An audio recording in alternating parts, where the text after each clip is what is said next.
The Godfather Coda, The Death of Michael Corleone, is an upcoming film directed by Francis Ford Coppola, which will act as the filmmaker's preferred conclusion to his legendary Godfather trilogy.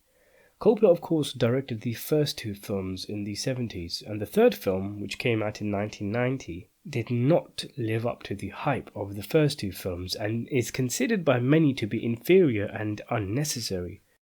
The Godfather Coda is set to be released on Blu-ray and digital on December the 8th. The film is a reworked version of The Godfather Part 3, a restored version and a re-edit, meaning we might get new scenes that didn't make the cut last time around, or scenes removed and reworked.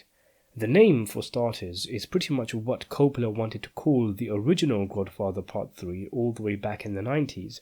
At first he didn't even want to direct it, but after he was persuaded to board the project, he envisioned the first two films as companion pieces and the third one as an epilogue, with the name The Death of Michael Corleone, which makes a lot of sense, seeing as though whatever you think of the quality of the film, it feels very different to the first two, and is very much centered on a much more fragile Michael Corleone coming to terms with what he has done in his life and paying for his sins. The first Godfather was nominated for 11 Oscars and won 3, and is considered arguably to be the best film ever made. The Godfather Part 2 was the first sequel to ever win Best Picture. However, fast forward 16 years and Coppola was losing the fight to maintain creative control over the third film, and even at that time was not considered the same filmmaker he was back in the 70s.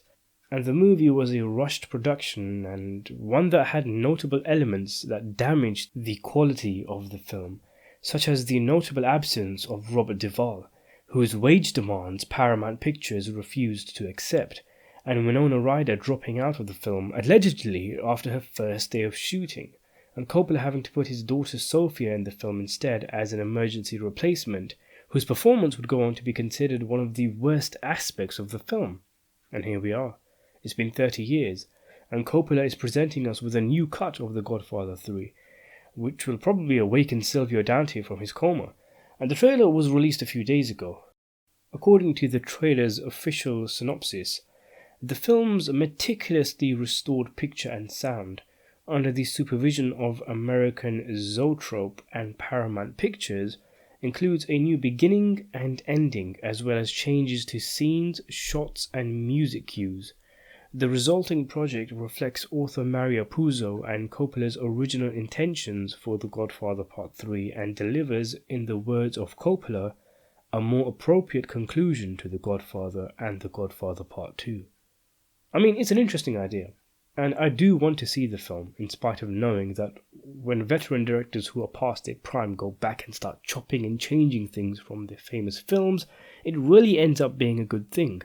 The likes of Peter Jackson, Ridley Scott, and George Lucas prove that. However, it is The Godfather Part 3 that Coppola is changing, a film already ridiculed and torn apart by critics and audiences alike. Surely it won't be worse than the 1990 version. And in fact, I think the hate against the third film has softened over the years. It's no Godfather or Godfather 2, but it's still a decent film. And editing is an incredible art. You really can change a film in an editing studio. I'm very interested in seeing the new opening, the new ending, and if the film really has, as Coppola puts it, a new life. However, just how much better can the new version be?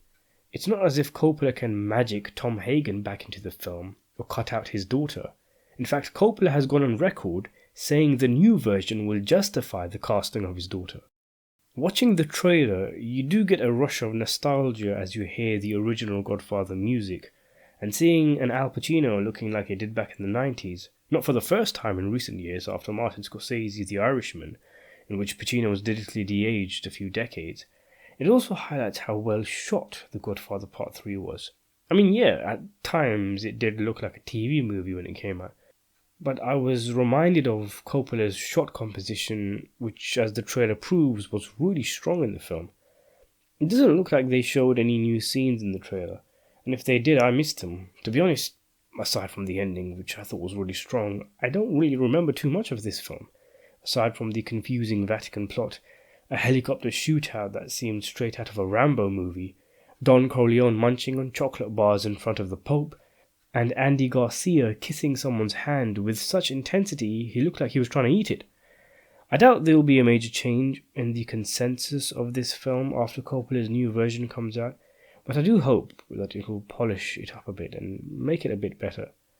Although it probably says something about the quality of the third film that I started off by watching the new trailer on YouTube, and after one thing led to another, watching clips and scenes from the original two movies, and there being a stark, clear difference in the quality of the filmmaking, the presentation, the acting, everything when comparing the first two films to the third one. Anywho, let's hope for the best with the death of Michael Corleone. Are you looking forward to this film? Do you think it will improve the original? Let me know in the comments below, and thanks for watching.